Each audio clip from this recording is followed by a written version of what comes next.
Eğer gülü seversen gülün dikeni de var. O zaman o dikene de katlanacaksın. Ben gülü seviyorum ama dikensiz olsun diye ağlamayacaksın. Böylesi hayatı dolu dolu yaşayanlar vardır. Ağızlarında Tanrı bile yoktur kelimelerinde. Bir inançları var mı yok mu bilmezsin bile. Bazıları ateisttir ama hayatı yaşarlar. Arada derede değildirler. Kendilerinden emindirler. Gülü sever ve dikeninin olduğunu kabul eder. Dikenden dertlenmez, diken için ağlamaz. Ama Tanrı'nın peşindeyim dersin, bu dünyanın gülünü istersin, bir de üstüne diken için Tanrı'yı suçlarsın.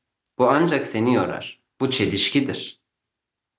Gül varsa bu hayatta diken vardır. Şimdi sen gül ile mi ilgilisin, gülü var eden ile mi ilgilisin? Burada bu soruyu sorduğun varlık, gözleri artık gülü görmez, sadece içeriye bakmakta. Çünkü gülü var edeni bir kere gördün mü, gülü de onun gözünden bir kez gördün mü, bir daha dünya gözüyle gülü göremezsin. Ama gülü var edeni görmek için, gülü var edenin gözünden de gülü tekrar görmek için önce neyi istediğini bileceksin. Neyi istediğini bildikten sonra da her şeyi olduğu gibi kabul edeceksin. Eğer bu dünya böyle sürsün diyorsan o zaman bu dünyanın dikenini de kabul edeceksin. Hem bu dünya sürsün hem de güller dikensiz olsun dersen yaptığın tek şey hayattan kaçmak ya da kendini aciz görmek olur. İki gülün dikeni eline battı diye hayatın tadına kaçtığını zannetmek kendini aciz görmek olur. Ya Tanrı'ya inanırsın ya kendine inanırsın. İkisi de aynı şeydir.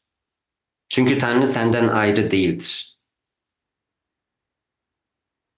Ya tümüyle Tanrı'ya inanır ve ona teslim olursun ya da tümüyle kendine inanırsın, hayatın içine dalarsın ve yaşamaya başlarsın. Hayat budur dersin.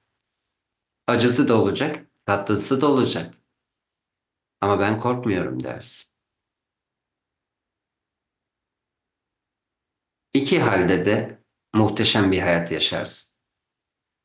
Ama Tanrı'ya inanıyor gibiyim ama gülü daha çok seviyorum Tanrı'dan ama gülün dikenini Tanrı var ettiyse gülün dikeni de olsun mu? Olmasın. Olsa da bana batmasın. Benden önce bahçıvanlar onu ayıklasın. Bu mümkün değil. Ya dikeni de sevdiğini kabul et ya da bu dünyanın acısından özgürleşmek istiyor isen bu dünyanın içinde olmadığını bil. Tanrı'nın kalbinde olduğunu kabul et ve sevildiğini bil. Bugün bana bu soruyu sormanın ardında sadece şu var. Tanrı tarafından sevilmediğin zannındasın. Eğer tutunacağın tek bir şey varsa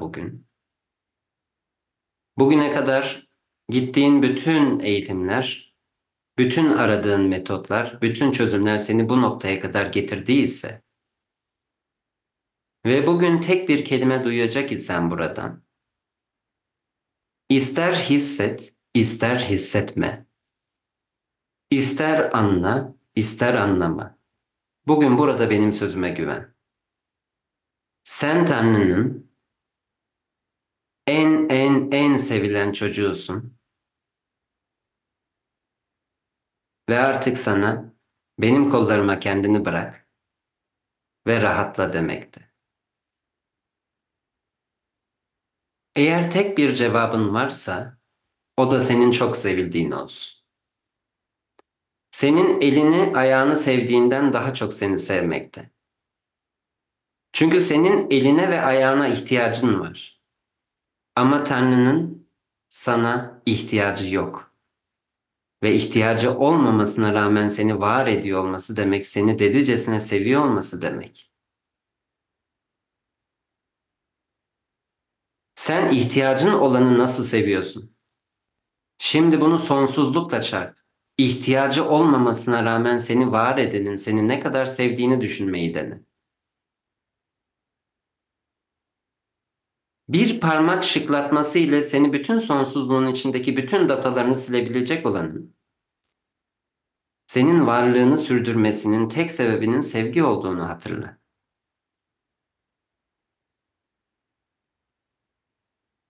Senin tıraş olup lavabodan akışını bile seyretmediğin saçının sakalının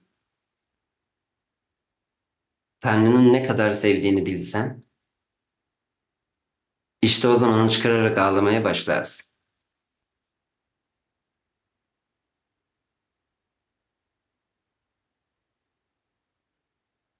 Yeryüzündeki bütün anneleri topla ve yeryüzündeki bütün babaları topla.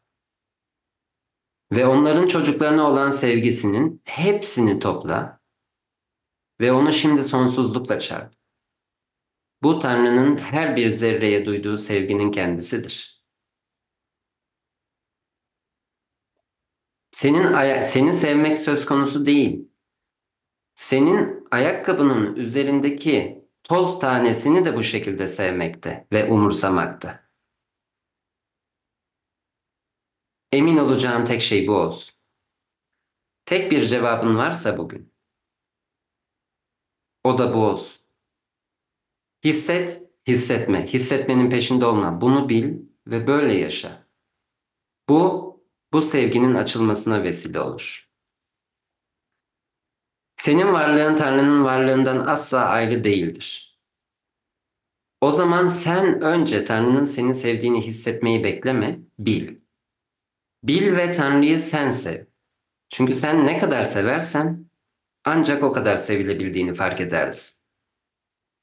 Ve bir yerde bu sevme sevilme denklemi bir aşma noktasına gelir ve o anda Tanrı senin kalbinden doğar ve tamamen görünür olur. Ve o an zaten bir varlığın bir şeyi bu kadar sevebilmesi asla ve asla mümkün değil dersin. Yürüdüğün bu yol, çektiğin çilelerin hepsi senin Tanrı'nın sana olan aşkına hazır olman içindir. Tanrı sapık bir psikopat diye sana çile çektirmez. Kendi var ettiğini önce, kendi var ettiği kimliği önce biraz bezdirir ki kendi ona olan aşkını açtığında varlık alev almasın diye onu hazırlamaktır aslında yaptığı şey. Bir noktasını görsen dizlerinin bağı çözülür o sevginin. Bir noktasını, bir zerresini görsen dizlerinin bağı çözülür. Gözyaşların yetmez döksen. Nefesin yetmez. Bu sevginin bir noktasını görsen. Bu yolculuk ne kadar sevildiğini görebilmek için. Sen bugünden sevildiğini bil. Bunun dışında da başka hiçbir şeye dokunma. Bunun dışında gelen her şey zihnin sesidir. Hepsini anında terk et.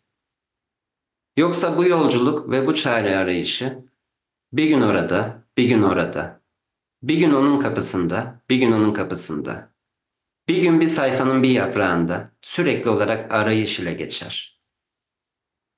Ben de diyorum ki hissetmenin peşinde olma. Eğer şu an kalbinde bir şeyler bir tını uyandırıyor, eğer şu an kalbinde bir titreşim hissediyor, eğer şu an duyduklarınla bir şeylerin içinde oynadığını hissediyor isen, duyacağın tek şey şu olsun. Sen hiçbir zihnin alamayacağı kadar çok seviliyorsun.